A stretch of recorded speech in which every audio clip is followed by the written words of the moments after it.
You have been lied to. Wow! Hi guys, Dr. Luster here, and today I want to talk to you about birth control. You have been lied to. So, what do they tell us that it does? They told us that it was for acne or balancing your menstrual cycle, balancing your hormones, for painful cycles. I know I took it for painful cycles, that you don't actually need to have your period.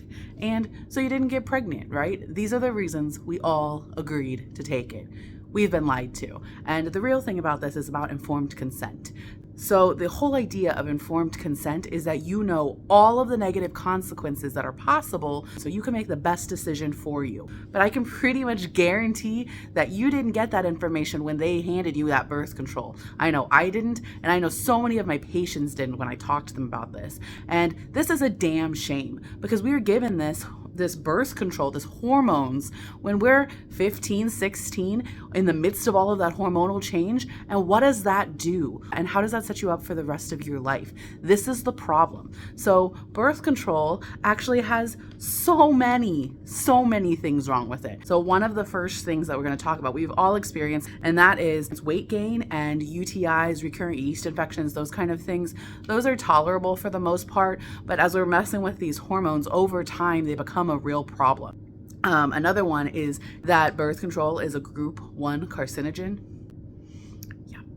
Now, there is a lot of controversy about this statement, but if you go and actually read some of the ingredients and what's happening on that label, you will find that there are ingredients in there that should not ever be put into your body. This is a problem. And how many women do you know that have cancers related to hormones? Why is this? So that's a question to start asking. Whether or not you actually believe that they are a carcinogen or not, start asking these questions. Why are we putting this in our bodies? Why are we seeing hormonal cancers come up as a result of some of these things? Why were we born to give children and have menstrual cycles and all of these things, but it's going completely out of whack? Why? Ask these questions. Next one, it suppresses ovulation. We think, oh, well, I'm trying not to get pregnant, but it continues to suppress ovulation by continuing to trick your body. And this becomes a problem as you try and get off of it later on. And it means that you're missing a lot of this cycle that is supposed to happen, that you are stuck in one phase of this cycle. That is a problem because how are you ever going to get out of that phase once you get off of it? The next one is going to be that these breakthrough periods that we have, they're not actually periods, they're breakthrough bleeding. We've talked about this cycle a little bit where you have your menstrual cycle, then you have where it builds up to having an egg, right? We're making a fertile place to have an egg. Then we have a time where we can get pregnant, that ovulation time. And then we start having where it starts deteriorating a little bit. So it's a less pleasant place for the egg to attached to, and then we have the bleeding again where we're actually shedding it, right? So when you're having these periods, you're not actually having bleeding. And the reason for this is because, just like in the last point, you are stuck in a phase of your cycle that makes you think that you are either pregnant or you are on the buildup or tear down of it, but not during actual menses. This is a problem because it means that you're not actually having your cycle. Again, a problem if you're trying to do this just temporarily to not have crazy periods and if you ever eventually want to have kids, then this is a problem. And it goes beyond kids. It goes to what your hormones should actually be doing, how early you should be going to menopause, what menopause looks like for you, what are your actual hormones contributing to, and why do all menopause women today and age feel like crap? So like I said, we're already talking about how your body is not able to produce these things anymore, right? So when think about like with insulin, when you take insulin, then you're telling your body, hey, I don't need this anymore. I don't need you to produce it because it's already in the bloodstream. So you can take a break, right? Well, the problem is you're doing the same thing with hormones. So when your body is unable to, or is getting that message consistently that I don't need to produce this, it's not going to produce it. So when you get off of it and you're like, hey, time to make a baby, too late. Or when you get off of it because you're going into menopause, too late. And more than that, it can actually cause other problems like having a decrease in libido, right? Like the whole point for some people trying to get off of it so you can have sex, right? So you can not get pregnant. And now you don't want to have sex because your libido is in the gutter. If the point of having sex is to procreate and we just shut down the procreation part of it, then the actual hormonal instincts to have sex are going to be reduced. This is a problem for a lot of people. Now let's take a step back from all of the hormonal parts of it. Birth control actually really messes with your absorption of essential nutrients and your gut microbiome. This is how we start seeing things like autoimmunity and all of the major infections and stuff that are happening. There's actually a ton of research that a lot of the conditions that we're seeing, they start in the gut with gut problems. So if we are taking something that seemingly doesn't seem to affect the gut, and it actually does, and we're leaching all of these nutrients and we're screwing up the gut, we are setting ourselves up for further problems, which again kind of supports the idea of maybe it's causing these bigger diseases. Another aspect to this is birth control can actually affect your stress response to things. So again, your body is supposed to go through these phases. Think about how when you're on your menstrual cycle, sometimes you are crying hot mess, or sometimes you have all of this energy, right? Well, if you're stuck in certain phases, can you imagine how this is going to affect your mental health?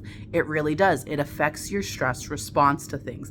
This again is a problem because if we're stuck in this phase for forever, then now you're also affecting your mental health for the long term. Big deal.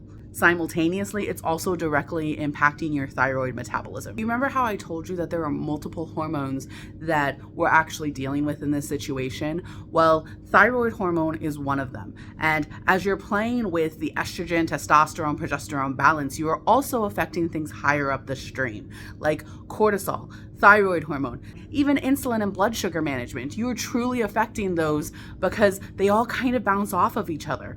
A perfect example of this is, again, when you're feeling like crap on your cycle, right? Your cortisol feels a little weird. Your cortisol is the thing that keeps you energetic and keeps you moving and keeps you up during the day and sleepy at night, right? Well, obviously that's a little screwed up when you're exhausted all of the time because you're on your cycle, right? Or think about what you choose to eat when you are during your cycle and not on your cycle, right? It does affect your insulin hormones and what you're choosing to take in. So this has huge ramifications on your entire body, and it's directly affecting, again, your weight balance, your thyroid metabolism, all of those things. And you can take that one step further into that it can potentially cause or at least increase the chances of you getting osteoporosis, because again, all of those things are dependent on estrogen, progesterone, testosterone balance, and birth control plays with that. So truly, the moral of this story is knowing the consequences. Now, I understand why we all took it. I had terrible cycles. I was told that I had PCOS. I was never going to have children, that my thyroid was crazy. My estrogen and testosterone were dominant. And they told me that I was never going to get better. But that's a lie. You can in simpler ways that don't require you actually messing with that hormone balance. So when it's actually time to have kids, you can have kids if you want to have kids. But more than that, you're not going to set yourself up for all of these horrible things: stroke, cancer, osteoporosis, gut health disorders, autoimmunity. These are real problems, and we're treating it like it's nothing. How many of you and your parents were given birth control when you were in high school? I bet it was all of you, or at least a large majority. And how many problems have these people had as they become adults? I have a 30-year-old who is about to have a hysterectomy, a 19-year-old who's been bleeding for 2 years. This is ridiculous. And what are their answers for it? Give it more birth control. This is not the answer. So I really encourage you to, at the very, very least, do your research, find some alternatives, and at least understand informed consent, because this was not informed consent. It is something we can start correcting, but really prevention, this is something we should not be playing with. I know that that's kind of a hot topic, and I appreciate you sticking with me on this one. It's definitely something I'm really passionate about, because I really think that it's an unseen issue that we should really be talking about, because I don't have a single woman in my office who doesn't have a problem with this, and that is a problem. Thanks, guys.